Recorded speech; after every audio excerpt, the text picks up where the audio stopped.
तो दोस्तों आपका स्वागत है हमारे चैनल इवान स्टडी में, जहां आज हम पढ़ेंगे पास्ट इंडेफिनिट टेंस के इंट्रोगेटिव सेंटेंस अर्थात प्रश्नवाचक वाक्यों को बनाने के नियम। तो किसी भी टेंस को बनाने के लिए सबसे पहले हमें उस टेंस की पहचान का पता होना चाहिए। तो चलिए देखते हैं, क्योंकि आज हम पास्ट इंडेफिनिट टेंस के क्या पढ़ेंगे, इंट्रोगेटिव सेंटेंस। सबसे पहले हम पास्ट इंडेफिनिट टेंस की पहचान देखते हैं। जिन वाक्यों में मुख्य क्रिया के अंत में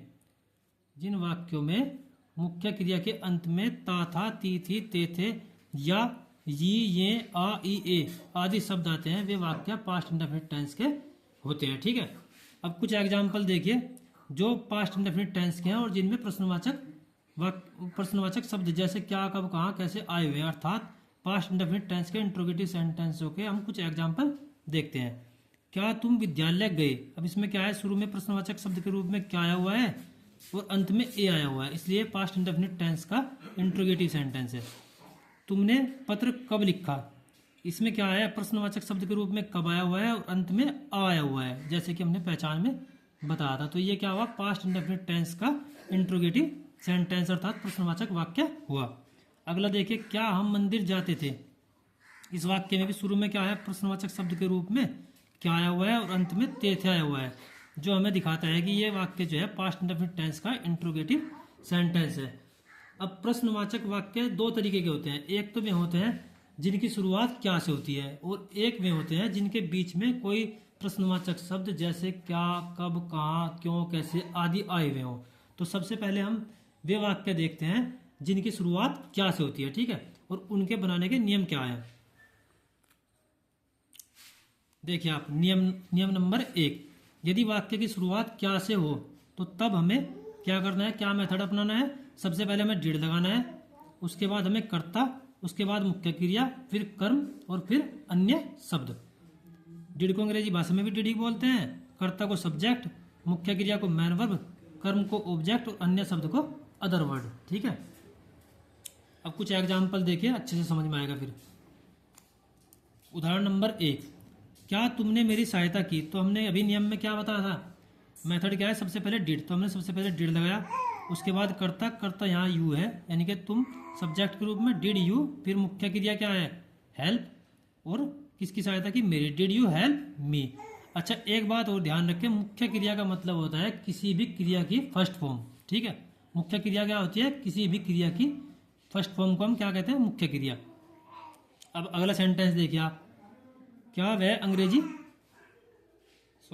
क्या अध्यापक तुम्हें पढ़ाते थे?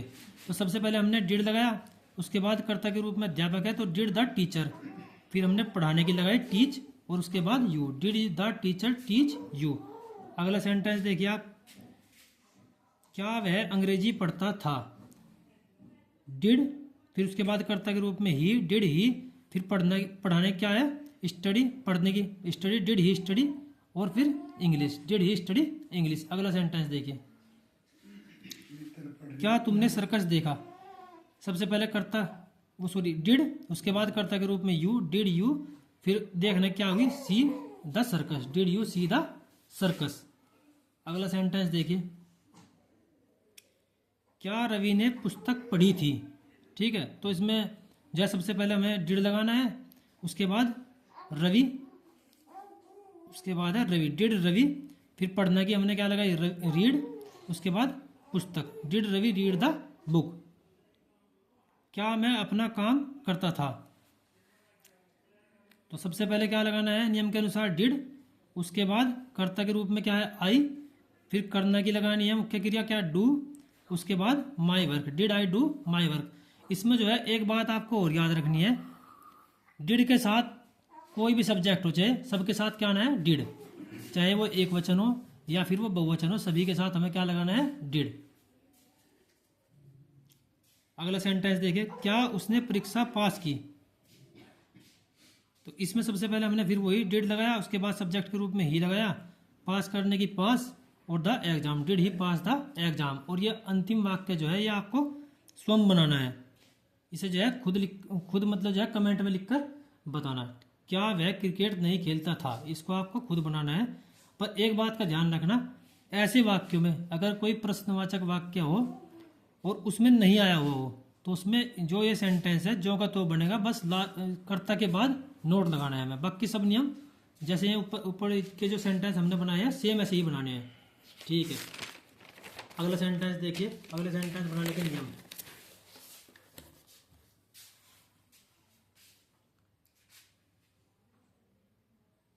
नियम नंबर 2, यदि प्रश्नवाचक शब्द, पहला तो हमने पढ़ा कि अगर वाक्य की शुरुआत क्या से हुई हो तो वो तो होगा पहला नियम, वो हमने पीछे पढ़ लिया।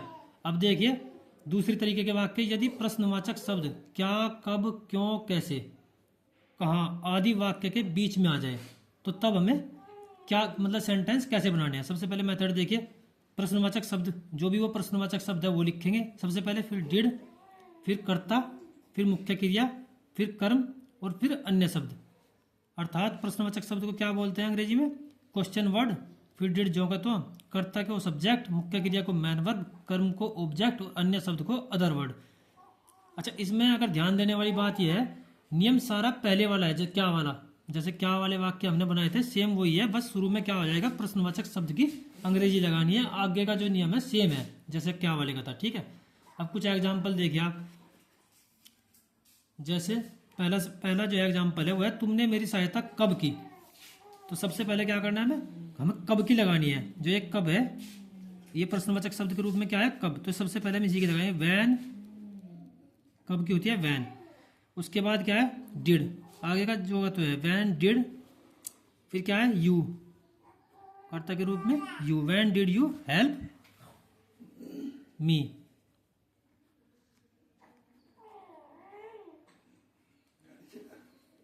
अगला सेंटेंस देखिए, मैंने तुमसे कल क्या कहा था, ठीक है। तो सबसे पहले हमें देखना है प्रश्नवाचक शब्द, प्रश्नवाचक शब्द क्या है यहाँ क्या, तो इसे क्या सबसे पहले हम किसकी लिखेंगे व्हाट, फिर क्या है, फिर हमें लगाना है डिड, नियम के अनुसार फिर क्या है डिड, तो हमने इसके बाद हमने डिड लगाया।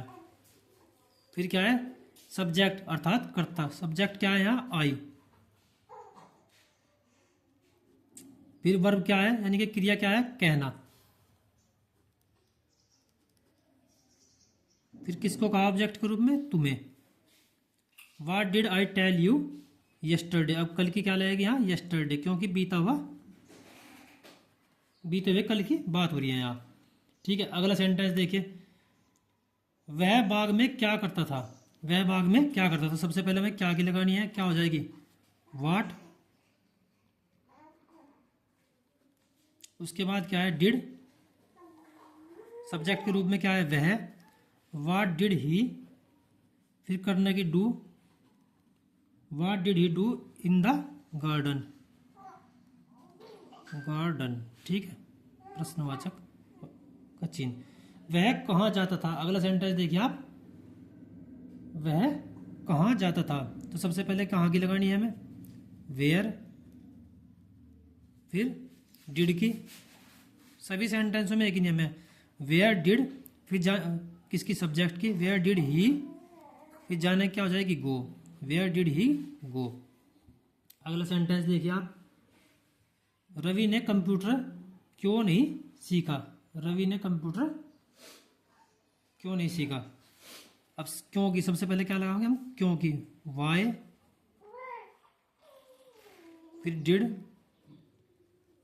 फिर रवि, फिर क्या आएगा नोट लर्न द कंप्यूटर।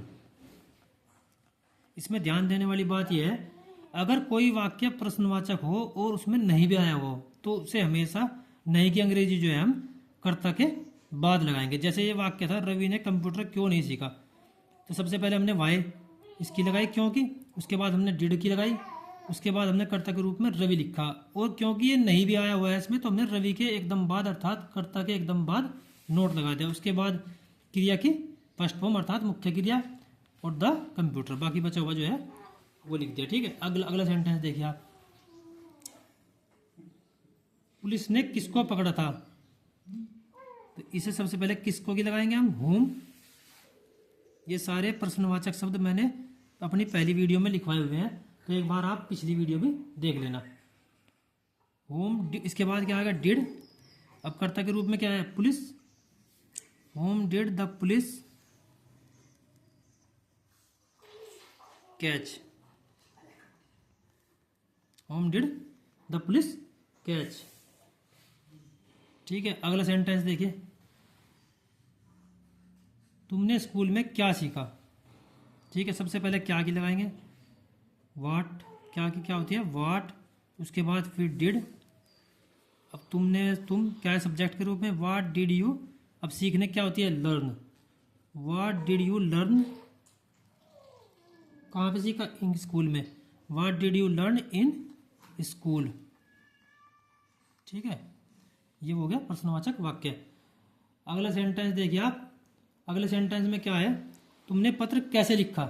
ये जो है आपको घर से बनाना है, अर्थात इसे कमेंट में लिखकर दिखाना है। तो दोस्तों ये थी हमारी पास्ट इंडेफिनिट टेंस के इंट्रोगेटिव सेंटेंस के नियम। तो प्लीज़ अगर दोस्तों वीडियो पसंद आई हो तो लाइक करें, सब्सक्राइब करें और कमेंट तो ज़रूर करें। धन्यवाद।